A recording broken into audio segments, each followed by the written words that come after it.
Buenos días, hermanos. Continuamos hoy con la segunda lección del curso que empezamos la semana pasada, pecados respetables. Entonces, claro, nos tuvimos que hacer la pregunta, primero, ¿qué es pecado? Porque hasta que no tengamos nosotros una comprensión adecuada de lo que es el pecado, nosotros no vamos entonces a luchar contra ellos. Y por eso es el nombre de pecados respetables. ¿Por qué respetables? Porque lamentablemente la fuerza, la vehemencia, ese ahínco con el que luchamos y denunciamos ciertos pecados groseros de la sociedad, evidentes, o pecados que son tan claros, no lo hacemos de esa misma forma con aquellos que son más sutiles. Y por eso el nombre de respetables, porque hemos llegado a crear una cierta tolerancia hacia ellos. Bueno, está bien, no son tan malos como aquel. Es que en la sociedad esa sí es pecadora, pero no volvemos la mirada hacia nosotros mismos, acá en la congregación, de que hemos desarrollado y hemos refinado cómo nosotros percibimos el pecado. Y hemos visto también cuál es la motivación de este curso. El hecho no va a ser aprendernos una lista que podría ser mucho más extensa de lo que vamos a ver, de esos pecados que han sido catalogados como estos pecados sutiles o respetables. La motivación es que nosotros, por la obra del Espíritu Santo, amparados en su fuerza, vayamos y mortificando cada vez más estos pecados en nuestras vidas. No es simplemente quedar desmotivados diciendo, bueno, ¿cuánto tenemos que mejorar o cuánto tenemos que hacer? Sino que tomemos nosotros la esperanza que da el Evangelio, de que el Señor Jesucristo no solamente nos ha librado de la culpa del pecado, sino que también nos ha librado del dominio que el pecado pueda tener sobre nuestras vidas. Y que todo esto que vamos a ver, nosotros vamos a ser capacitados por el Espíritu para vencer. Esa es la motivación, es de esperanza. Ahora, vimos un primer apartado que era sobre los santos ordinarios. ¿Recuerdan cuáles fueron esos santos ordinarios, a esa congregación que en particular recalcamos? ¿Dónde estaba esa iglesia ubicada? En Corinto. Y cuando uno lee las cartas a los corintios, uno dice, y ellos son santos. Sí, ellos son santos. Una iglesia con problemas de inmoralidad sexual, con divisiones, que estaban haciendo de la libertad cristiana una excusa para pecar o una excusa para menospreciar al hermano que era más débil. Hermanos que tenían serios problemas para comprender la resurrección del Señor Jesucristo. Y Pablo le dice a la iglesia que está en Corinto, a los santificados llamados a ser santos, a los apartados llamados a ser apartados. Pero ¿qué pasó con la palabra santidad? Nosotros hemos visto que a través del paso de los años, esta palabra ha sido relegada. Por un lado, en ciertas tradiciones, destinada única y exclusivamente a aquellas personas que ya vivieron y que como un homenaje póstumo por su desempeño excepcional se les cataloga como santos. Es lo que sucede en la tradición romana. Pero nosotros mismos también hemos relegado el uso de esa palabra en nuestras vidas. Nosotros no nos vemos como santos. Y nosotros debemos recordar que si estamos en Cristo, nuestra identidad es santos, apartados para Dios. Pero no nos vemos así. Santos quizás aquellos que viven más así, que tienen un estilo de vida. Pero no, todo aquel que está en el Señor Jesucristo es santo. Y cuando nosotros recordamos esta identidad que tenemos en el Señor Jesús, entonces vamos a tomar mucho más serio también el pecado. ¿Por qué? Porque así como a nivel humano las personas tienen estándares, cuando un oficial comete algo que no es propio de él, una conducta impropia de un oficial, también nosotros como santos, cada vez que pecamos, estamos cometiendo una conducta impropia de uno que ha sido apartado. Pero primero hay que recordar que somos santos. Pecadores, sí, rescatados, pero santos en el Señor. Y es una tensión que vamos a seguir ampliando hoy, esa tensión entre la maldad del pecado y la santidad a la que hemos sido llamados. Pero entonces es donde viene el otro problema. El término pecado como tal ha desaparecido en nuestra cultura. Ya no le llamamos pecado. Tiene muchos otros nombres, eufemismos o términos políticamente correctos para referirnos a ellos, pero las personas ya no pecan. O sea, las personas, como les dije la semana pasada, ya no cometen adulterio, ya no pecan de esa manera. Ellos tienen una aventura, tienen un desliz, pero no le llaman adulterio, no le llaman fornicación. Y así nosotros también, en ese que es un caso claro, hacemos lo mismo con los pecados sutiles. No le llamamos ira, fue que tenía un mal momento. No era chisme, fue que se me pasó la mano o se me soltó la lengua. No los estamos llamando como son. Y hasta que nosotros tampoco veamos la maldad del pecado, hermano, nosotros no vamos a luchar contra ellos con la fuerza que debemos.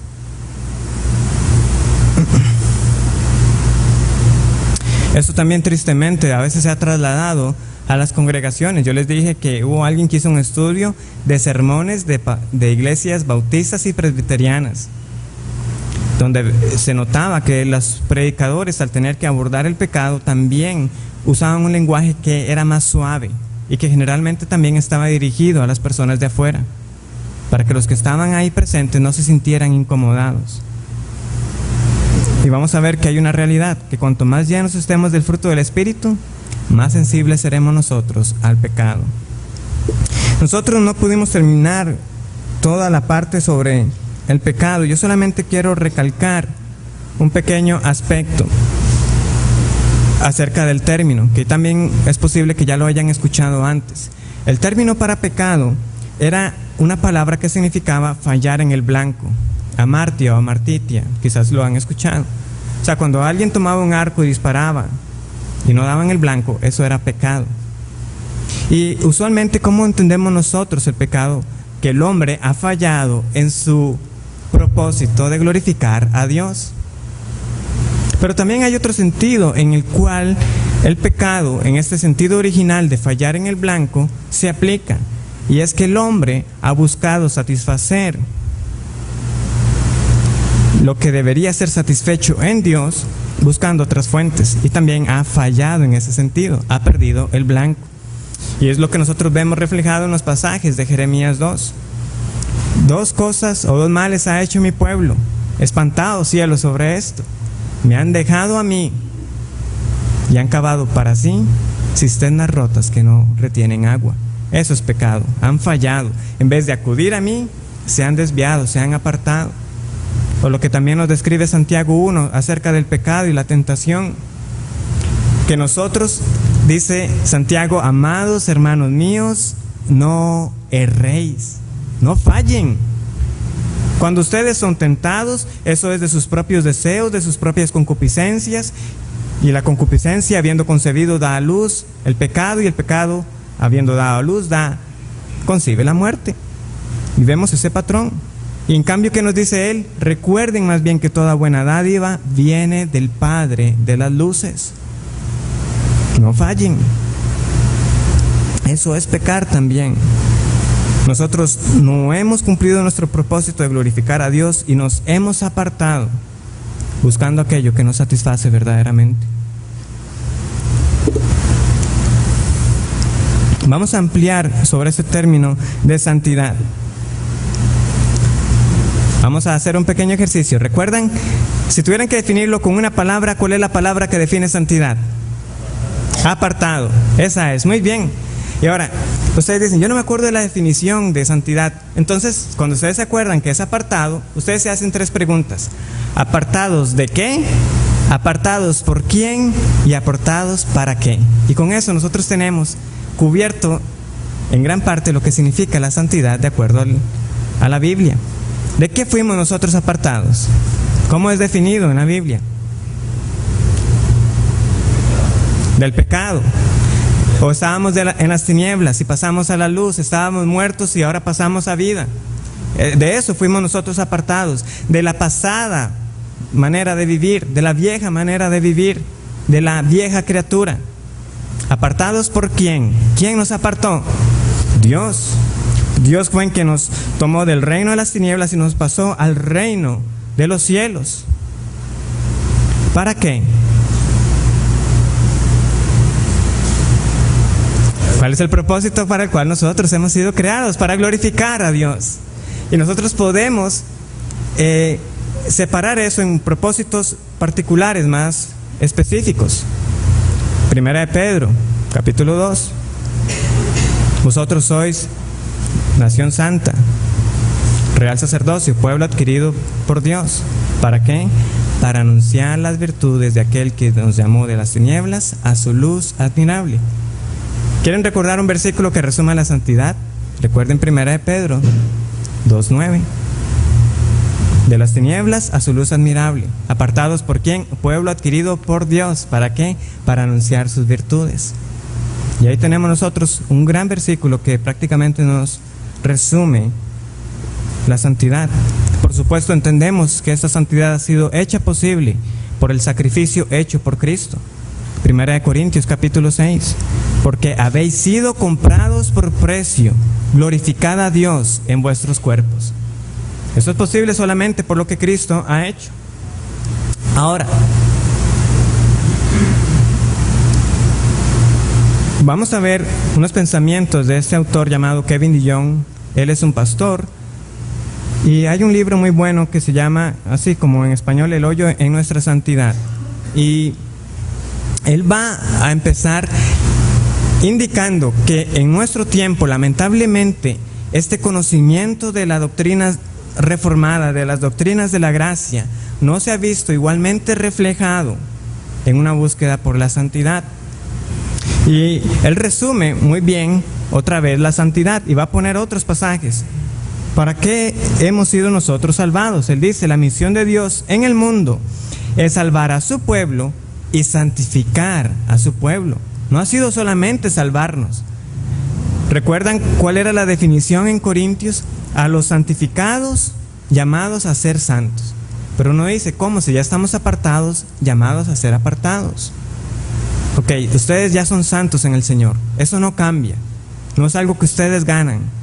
Pero ahora compórtense como tales. Hemos sido salvados por Dios. ¿Para qué? Para ser santificados. Y como ven, hay más pasajes. Podemos ver ese que está en 2 Corintios 5:15.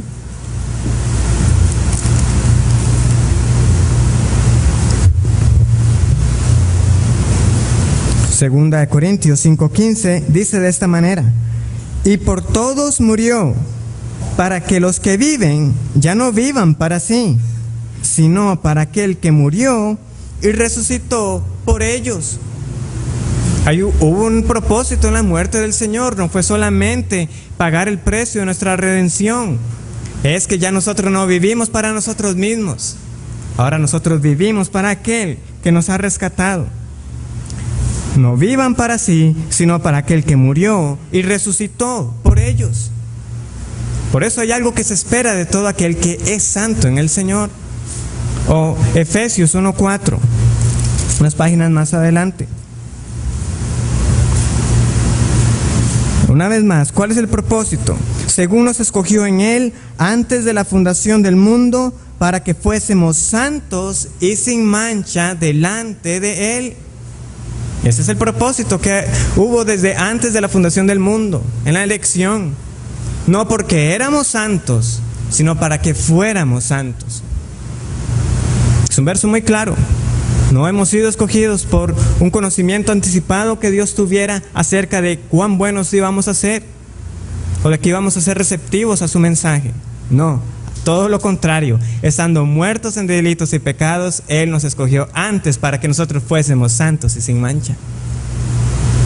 Y más adelante, en la misma carta, Pablo lo va a decir referente al amor de Cristo por su iglesia. ¿Para qué ha redimido Cristo un pueblo? A su iglesia, 5:25. Y que debe tener claro toda persona casada. Dice así: maridos, amad a vuestras mujeres, así como Cristo amó a la iglesia y se entregó a sí mismo por ella. Muy bien, esa primera parte la tenemos clara. Hubo un sacrificio, es un amor sacrificial por parte de Cristo. ¿Pero para qué fue esto? Para santificarla, habiéndola purificado en el lavamiento del agua por la palabra. ¿Y para qué? A fin de presentársela a sí mismo una iglesia gloriosa, que no tuviese mancha, ni arruga, ni cosa semejante, sino que fuese santa y sin mancha. Eso es. Para eso vamos a ser nosotros presentados en el día final, todo el pueblo del Señor, como la esposa amada del Cordero. Y ese vestido, hablando en ese sentido, va a ser blanco, sin arruga, sin mancha. Presentados santos para el Señor. Presentados santos. Ese ha sido el propósito. Hay una cita de J.C. Ryle que se nos presenta también en ese libro, que quiero compartir con ustedes. Dice así esta cita: debemos ser santos porque para este gran fin y propósito vino Cristo al mundo.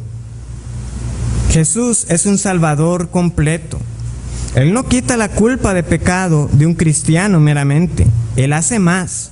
Él rompe su poder. Él rompe su poder.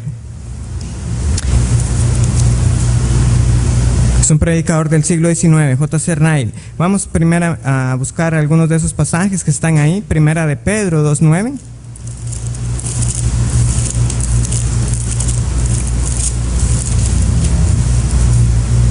Perdón, primera de Pedro 1:2.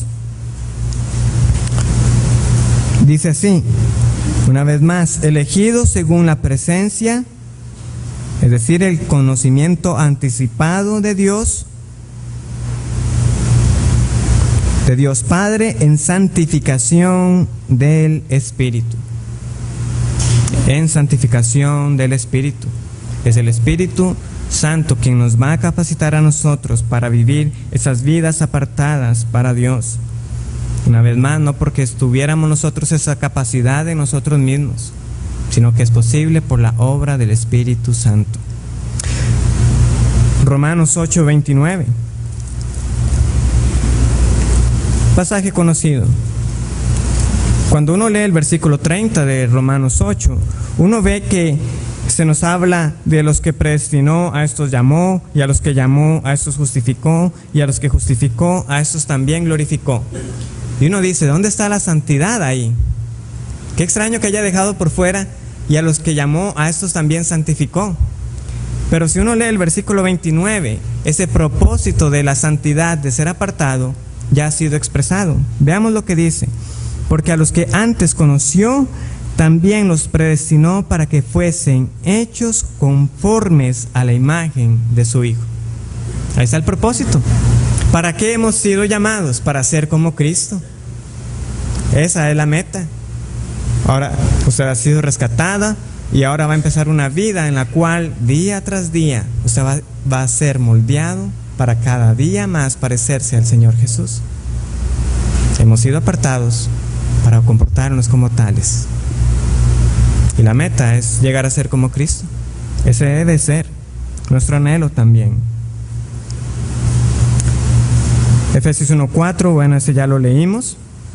Segunda de Timoteo 1:9 es un pasaje que dice que el Señor nos llamó a nosotros con llamamiento santo. Nos llamó con llamamiento santo, no conforme a nuestras obras. Una vez más, no es mérito en nosotros, es Él quien nos llama. Y dice que este llamamiento ha sido santo. Es un llamamiento entonces para apartar. Y Hebreos 12:10, en el contexto de la disciplina, que nos dice que nuestros padres terrenales nos disciplinaban, luego nos va a decir que el Padre Celestial, a diferencia de nuestros padres terrenales, nos disciplina de forma que sea provechoso. ¿Y cómo es que es provechoso? Nos dice para participar en su santidad. Cuando somos disciplinados por el Señor, hay fruto que nos va a hacer partícipes de la santidad del Señor. Y cuando uno lee eso, uno dice, ok, la Biblia dice que Dios es 3 veces santo. Y vamos a ser participantes de la santidad del Señor. Wow. Pero, claro, viene a través de ¿qué? De la disciplina. Porque el Señor, al que ama, castiga. Y así será también para nosotros ser moldeados y participar de la santidad de Dios. Pero hay provecho, hay provecho. Por eso es que dice que ninguna disciplina al momento parece causa de gozo, pero después da fruto apacible. Y si nosotros recordamos que a través de esta disciplina el Señor nos está santificando, nos está apartando, todavía mejor podemos recibirla con gozo.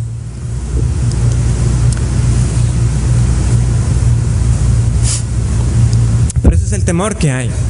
Que cuando nosotros leemos todos estos pasajes que nos hablan de que hemos sido apartados, de que ha sido una obra soberana de Dios, de que a los que llamó también va a glorificar, de que todos los que han llegado a Él, ninguno se va a perder, de como así nosotros abrazamos todas estas verdades gloriosas, el problema sea que nosotros olvidemos el propósito para el que hemos sido rescatados. Por eso Él dice, nosotros celebramos de todo lo que Cristo nos ha salvado, y con justa razón. Porque uno dice, yo era un pecador y Él ahora me rescató. Yo vivía antes así, mas ahora está en mi vida. Pero no ponemos una vez más ese mismo esfuerzo en procurar todo aquello para lo cual hemos sido salvados. Y esta búsqueda entonces no ocupa el lugar que debería en nuestros corazones. Y hay varias razones para este descuido relativo en la santidad personal, y Él va a mencionar 5 de ellas. Entonces, ¿cuáles son esas razones para el descuido de la santidad personal? En primer lugar, Él da esta razón de que fue muy común en el pasado igualar la santidad con la abstinencia de unas cuantas prácticas tabú, es decir, no tomar, no fumar, no bailar. El que no hacía eso, ese es santo. Eso era la santidad. Y tristemente entonces, en generaciones previas, la piedad, una vida piadosa, fue hecha equivalente con una vida que no hacía esas cosas. Entonces, ¿qué pasa cuando uno a la luz de la Biblia ve que la santidad, como vimos la semana pasada, no es algo que uno gana por sus acciones? No es algo que yo gano por un desempeño y que entonces se me da el estatus de santo. ¿Qué pasa cuando eso se entiende? Pues las generaciones van a desechar todo eso. No, es que eso no es la santidad, apartarse solo de ciertas cosas. Pero por el otro lado, no van a procurar entonces un estándar más alto que eso. El otro problema, cuando limitamos la santidad a simplemente abstenernos de ciertas conductas y ciertas prácticas, es que, y en particular cuando uno ha sido criado en la iglesia, es que uno no va a tener que enfrentarse a esas cosas. Y uno va a decir, ya tengo mis bases cubiertas. Yo en mi vida nunca he fumado, nunca he tomado, nunca he hecho nada de eso. Soy alguien santo, soy alguien que ha vivido ya apartado. Y esa es una gran labor que principalmente los padres de ahora que crían ya a sus hijos con este entendimiento de las doctrinas de la gracia tienen. Porque van a ser niños que ya van a crecer apartados de ello. Y si nosotros no enseñamos correctamente lo que la santidad es, la van a reducir una vez más a yo no he hecho esto, esto ni esto. Estoy bien. Y no es eso. En segundo lugar, y relacionado con esa primera, es que entonces alguien que comprende que la santidad se va a abarcar abstenerse de ciertas cosas y ciertas conductas, va a tener un temor de que sea visto como un bicho raro, como usted de qué época viene, de que sea tachado como de un legalista, de un fundamentalista, porque el momento que uno ya empieza a hablar de que la santidad de Dios en efecto involucra nuestro lenguaje, un lenguaje que no maldice, que no perjura, un lenguaje que no toma el nombre de Dios en vano, de que uno no toma a la ligera lo que las películas transmiten y de que uno dirá, yo no voy a ir a ver esa película porque sé que claramente blasfema el nombre de Dios, o al hablar acerca de cierto tipo de música, de la modestia, de la pureza sexual, del dominio propio, o simplemente hablar de piedad, va a hacer que algunos ya se pongan nerviosos, como de usted que me está hablando. Y hermanos, en esto sí somos claros. Si algo tenemos claro los pastores, nosotros no queremos caer en el legalismo. No queremos reducir la vida piadosa a una lista que uno pueda cumplir y que una de dos, o que no pueda cumplir, porque pueden ser las dos cosas. O vivir miserables porque no alcanzamos ese estándar de esas reglas, o vivir unas vidas orgullosas porque cumplimos esas reglas. Pero ciertamente sí estamos llamados a apartarnos y a abstenernos de muchas cosas, no por impresionar a Dios, sino para el bien de nuestras propias almas, para el bien de nuestras propias almas. Una tercera razón, y yo con esto me identifico mucho. Vivimos en una época de lo cool, de lo chiva, de lo tuanis, como lo quieran llamar. ¿Qué pasa con esto? Que precisamente porque hay una tendencia en ciertos grupos de que los cristianos no tienen que verse como desfasados, no tienen que verse como anticuados, pueden decir, vean, nosotros también podemos participar de todas estas cosas. Nosotros también podemos estar en la tendencia, estar a la moda. Y los límites se empiezan a estirar. Se empiezan a estirar los límites en el lenguaje, se empiezan a estirar los límites con el entretenimiento, con el alcohol y con la moda. Pero ya dijimos, la santidad no se reduce a eso, pero tampoco significa que vamos a estirar los límites respecto a esas mismas cosas. Pero por un esfuerzo en tratar de ser modernos, muchos cristianos se han imaginado que la santidad no tiene nada que ver entonces con eso. Y así como muchos han abrazado esa libertad cristiana, así como voluntariamente dicen, qué bueno saber de que en Cristo hay libertad. Una vez más, así como abrazamos entonces la libertad, deberíamos abrazar a sí mismo la virtud a la que hemos sido llamados, a la piedad. Pero hay unos que se quedan con la primera parte. No, en Cristo soy libre, no me juzguen. Y no tomamos la otra parte, de que Cristo también nos ha llamado a negarnos a nosotros mismos. Hay una tensión, por eso les digo que yo me identifico. Si recientemente han escuchado una serie de sermones por el pastor Sugel, él hablaba también de la tensión en la adoración, y aquí es algo parecido. ¿Cómo que hay una tensión en la adoración? Sí, es un gozo reverente. Es decir, nosotros estamos llamados a cantar con alegría al Señor, pero también estamos llamados a cantar con inteligencia. Un gozo reverente, es una fiesta santa para el Señor. Y esa tensión es la que nos guarda a nosotros de no hacer lo que queramos, de no convertir entonces el culto en un jolgorio, en una fiesta que no tiene nada de santidad, y por el otro lado, algo que anule totalmente el gozo que todo creyente debería estar cuando está adorando al Señor. Pero algo parecido va a pasar con la santidad. No somos santos por guardar unas reglas, pero a la vez hay una conducta que es esperada. Soy libre en el Señor, amén. Y vamos a leer ahora en Corintios, durante la lectura, acerca de algunas áreas de libertad.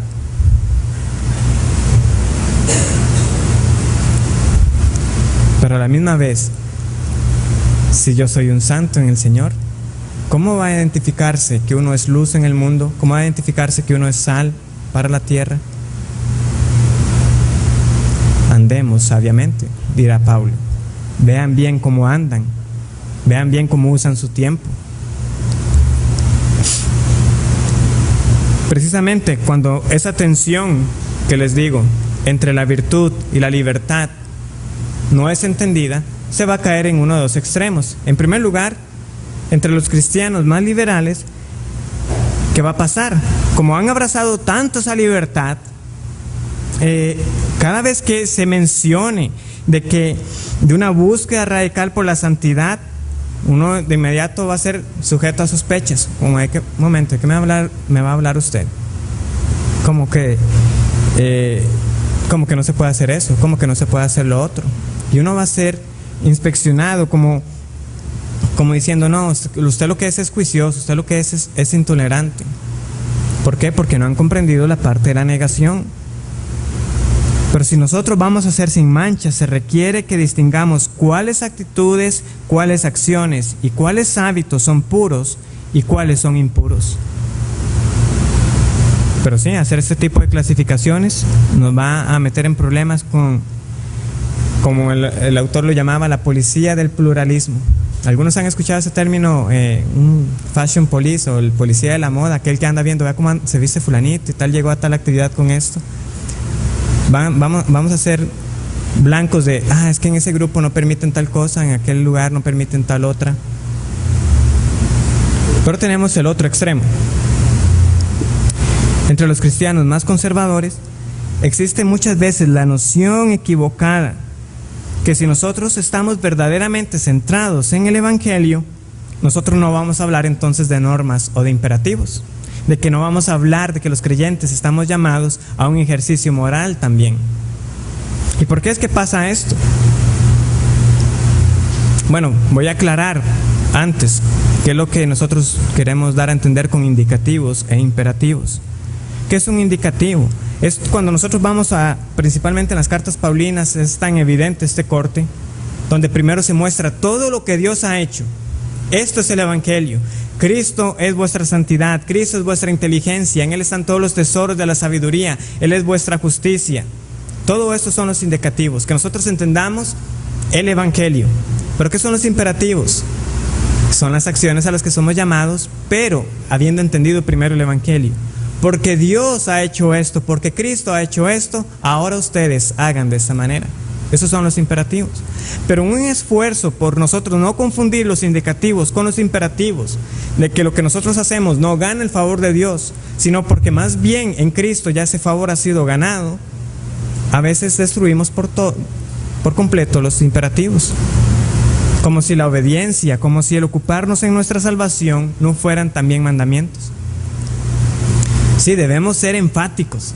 La salvación es de Jehová, es solamente de Él. El hombre ha puesto solamente su pecado. Pero una vez que ha sido salvo, si es llamado a trabajar con temor y temblor, si es llamado a obedecer. Hay unos pasajes que están ahí, vamos a buscar 2 Corintios 7:1, Filipenses 2:12 es: por lo tanto, ocupados en vuestra salvación con temor y temblor, porque Dios es el que produce en vosotros tanto el querer como el hacer por su buena voluntad. 2 Corintios 7:1 es lo siguiente. Veamos cómo Pablo muestra las acciones a la luz de las promesas, es decir, los imperativos a la luz de los indicativos. 2 Corintios 7:1. Así que, amados, puesto que tenemos tales promesas, ¿y cuáles son esas promesas? Podemos ver los versículos que están antes. Habitaré y andaré entre ellos y seré su Dios y ellos serán mi pueblo. Puesto que tenemos tales promesas, entonces ¿qué? Limpiémonos de toda contaminación de carne y de espíritu, perfeccionando la santidad en el temor de Dios. Puesto que tenemos tales promesas, limpiémonos. Ahí es donde viene la acción. Pero como vemos, estamos llamados ¿a qué? A limpiarnos de toda contaminación. Estamos llamados y hay que hacerlo. Y cuando digo que estamos llamados, no es algo opcional. Y notamos lo que dice: perfeccionando la santidad en el temor de Dios. ¿Cuál es el principio de la sabiduría? El temor de Jehová. ¿Cuál es el principio de la santidad? Temer a Jehová también. Es más, perfeccionando, madurando, completando la santidad. Es decir, todo aquel que anda sabiamente también andará santamente. Efesios 5:3. Unos paginitos más adelante.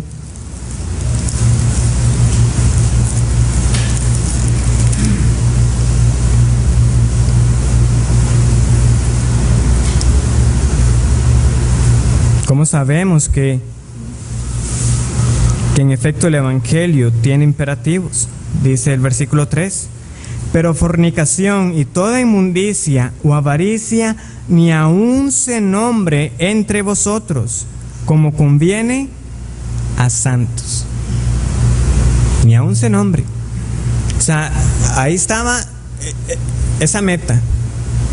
O sea, los que viven santos, los que viven apartados, esto ni debería nombrarse entre ustedes, ni debería. Y Él va a dar las razones, y va a dar más: ni palabras deshonestas, ni necedades, ni truhanerías que no convienen, sino acciones, o si no antes bien, acciones de gracias. Porque sabéis esto, es decir, así estas conductas que yo he dicho, como no se esperan de santos, ¿de quiénes esperan? Más bien, se esperan de que ningún fornicario, inmundo o avaro, que es idólatra, tiene herencia en el reino de Cristo y de Dios. Esas conductas no se esperan de aquel que ha sido salvado. Eso se espera de aquellos que no tienen parte en el reino de Dios. Nadie os engañe con palabras vanas, porque por estas cosas viene la ira de Dios sobre los hijos de desobediencia. No seáis pues que partícipe con ellos, una vez más, apartados. Es que no podemos tener parte con ellos. Porque en otro tiempo erais tinieblas, mas ahora soy luz en el Señor. Andad como hijos de luz. Simplemente no hay comunión, no hay parte, no hay comunión. Antes estábamos en las tinieblas, ahora estamos en la luz. Debemos andar como tales. ¿A eso estamos llamados?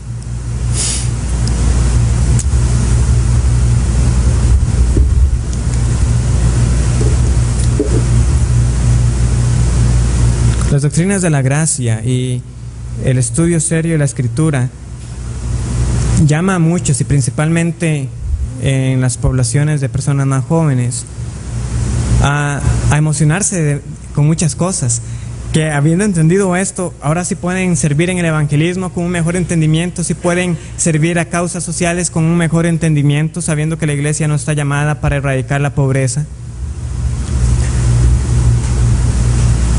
O una pasión por una teología precisa, y usted puede notar en algunos cómo principalmente por internet y demás se arman estos foros, estos debates, y qué significa este versículo, mira lo que dijo fulanito del siglo tal con el del siglo tal, y un celo y un ardor que uno dice, wow, que verdad que estudiosos, qué bueno que están leyendo, y amén a todo eso. Pero ¿dónde estamos viendo nosotros ese mismo celo por la santidad? ¿Dónde estamos viendo que ese mismo fervor que tenemos nosotros por comprender los pasajes, de que se nos exponga la palabra, de aprender, que yo quiero saber, que se traduzca también en que yo quiero ser cada vez más como el Señor Jesús? Se está perdiendo. No es pietismo, no es legalismo, hermanos, no es fundamentalismo tomar la santidad seriamente. No es nada de eso. Como hemos visto, a la saciedad es el camino al que hemos sido llamados todos aquellos que hemos sido comprados por el Señor Jesús. No estamos hablando de un camino opcional. A esto hemos sido llamados. Una vocación santa por un Dios santo. Así como somos apasionados, entusiastas por una buena teología, deberíamos serlo también por lo que sale de nuestras bocas, por lo que nosotros vemos, por la forma en que caminamos, cómo nos comportamos.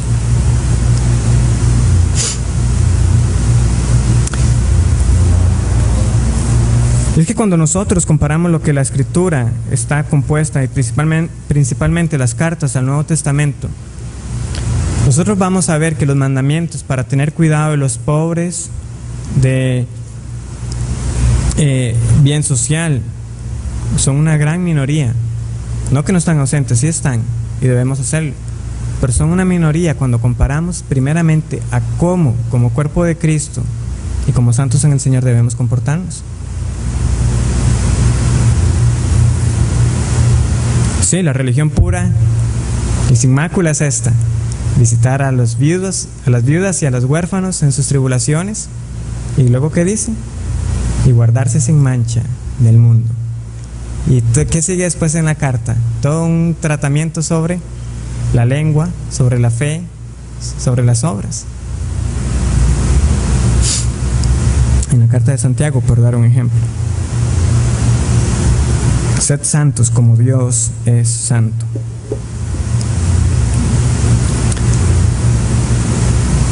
Bueno, muy bien. Si ya comprendemos a qué hemos sido llamados, Debemos entender ahora sí, de mejor manera, la maldad de nuestro enemigo, del pecado, la malignidad del pecado.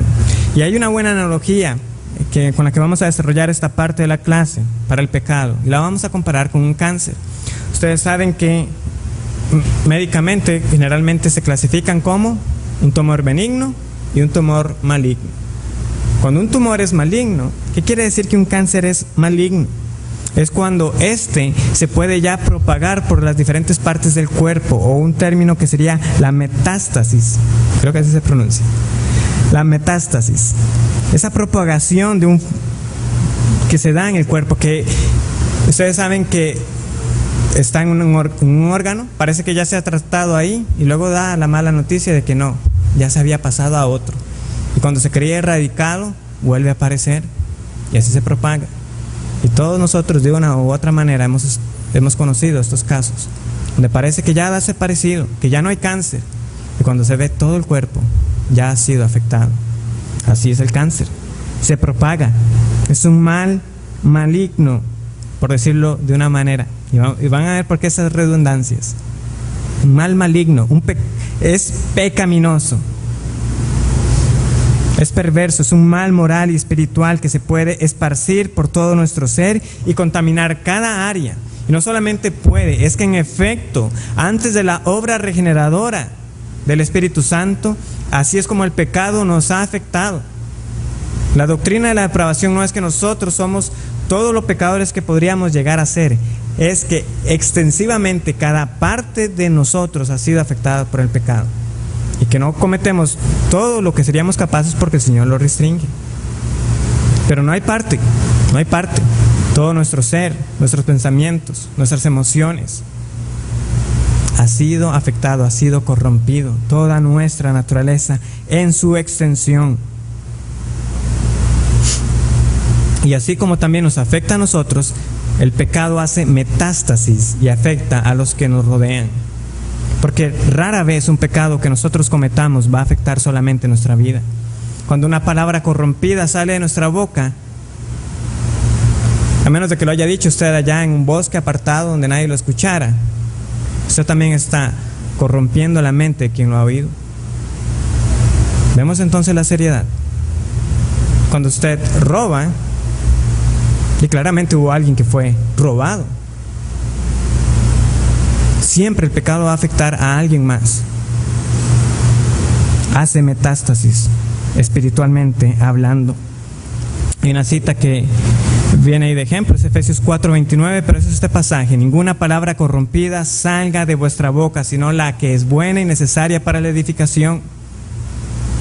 Y así como con nuestro lenguaje podemos poner más ejemplos de que no solamente nos afecta a nosotros, sino que afecta a los demás. Sin embargo, el pecado es mucho más que malas acciones, que palabras groseras, que pensamientos malvados que nunca expresamos. El pecado es descrito como una fuerza moral que está en nuestro ser, o es lo que también se llama la carne, o nuestra naturaleza pecaminosa. La carne. Vamos a buscar Romanos capítulo 7.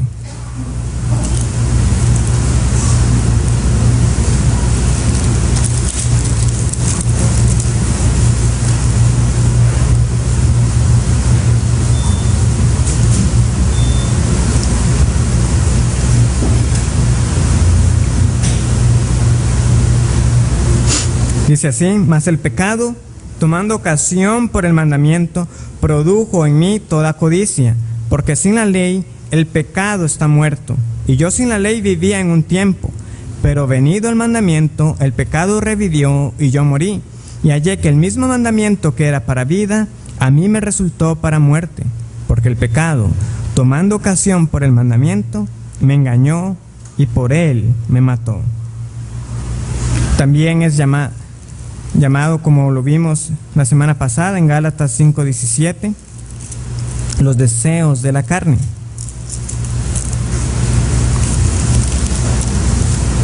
Porque el deseo de la carne es contra el espíritu, y el del espíritu es contra la carne, y esos se oponen entre sí, para que no hagáis lo que quisiereis.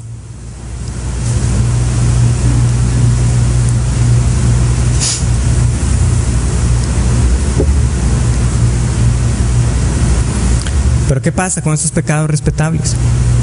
Una vez más, como nosotros usualmente, hermanos, por estar en ese ambiente, de escuchar las predicaciones, de tener claro que en efecto tenemos que apartarnos de ciertas cosas, rápidamente vamos a ver que tenemos un estándar moral más alto que el de las demás personas. Y entonces ya con eso nos sentimos satisfechos y contentos. Yo no soy como tales y ya estoy bien.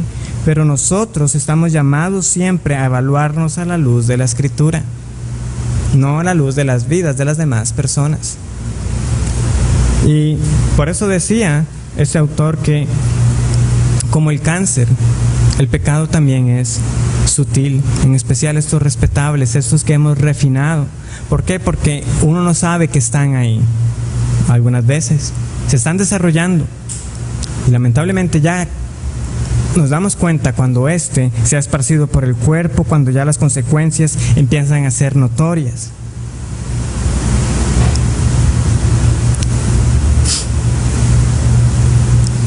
¿Por qué es que no vemos el pecado como lo malo que es? Él comparte los títulos de unos libros de algunos puritanos, siglo XVII.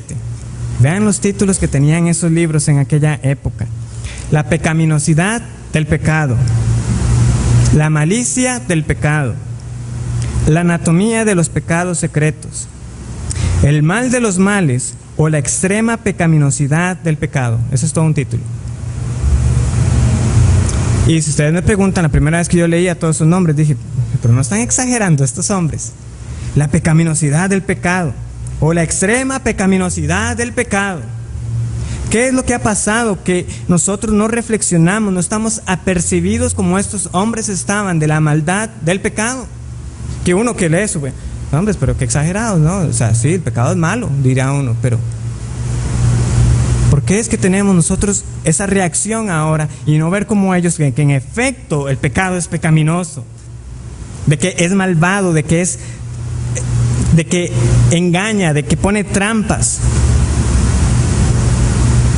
Hermano, necesitamos la gracia de Dios para que nos lleve a esa sensibilidad cada vez mayor. Porque si nosotros no estamos sensibilizados de la maldad que es, nosotros no vamos a seguir lidiando con nuestros pecados refinados. ¿Por qué? Porque no los vamos a tomar tan en serio como deberíamos tomarlo. Por ejemplo, en uno de los libros, el de la pecaminosidad del pecado, un hombre llamado Ralph Benning, en unas pocas páginas ha descrito el pecado como vil, feo, odioso, maligno, pestilente, pernicioso, horrible, rencoroso, venenoso, virulento, villano, abominable o mortal. O pecadores en las manos de un Dios airado, que todos nosotros conocemos, o la gran mayoría. Esta es una de mis citas favoritas. Vean cómo lo describe Jonathan Edwards, un siglo después. El pecado es la ruina y la miseria del alma, es destructiva en su naturaleza. Y si Dios lo dejara sin restricción, no faltaría nada para hacer al alma algo perfectamente miserable.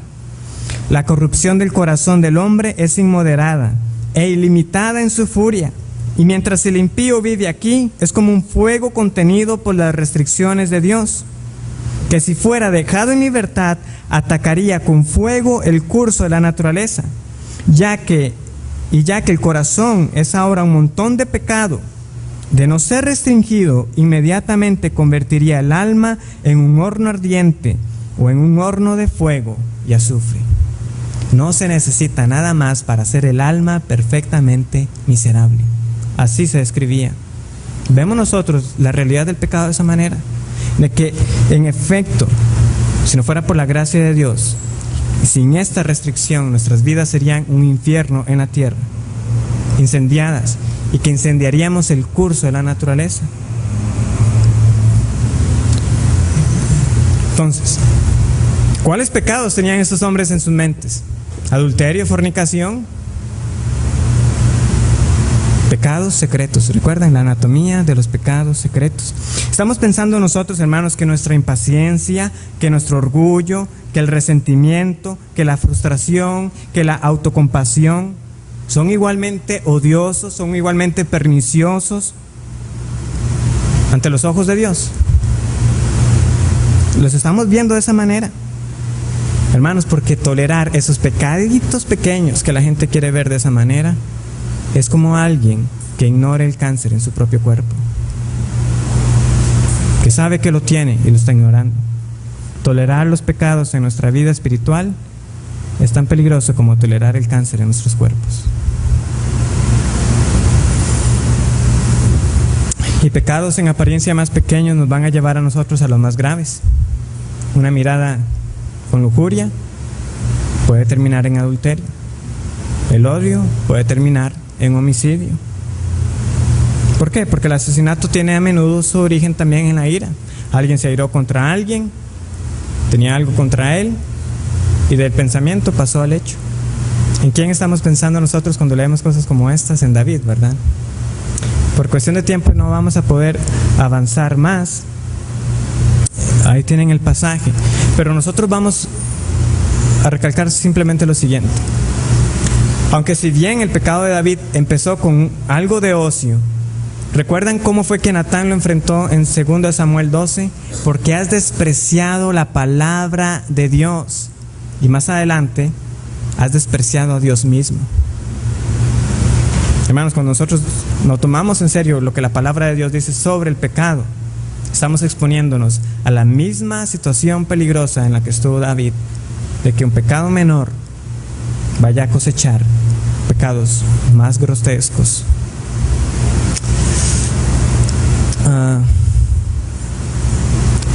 Queda esa última, no la vamos a poder ver, pero que el Señor nos conceda el responder adecuadamente a esta lección. ¿Cómo vamos a responder? En pensar, uy, qué bueno que hubiera estado fulanito en esta lección para que escuchara todo lo que vimos hoy.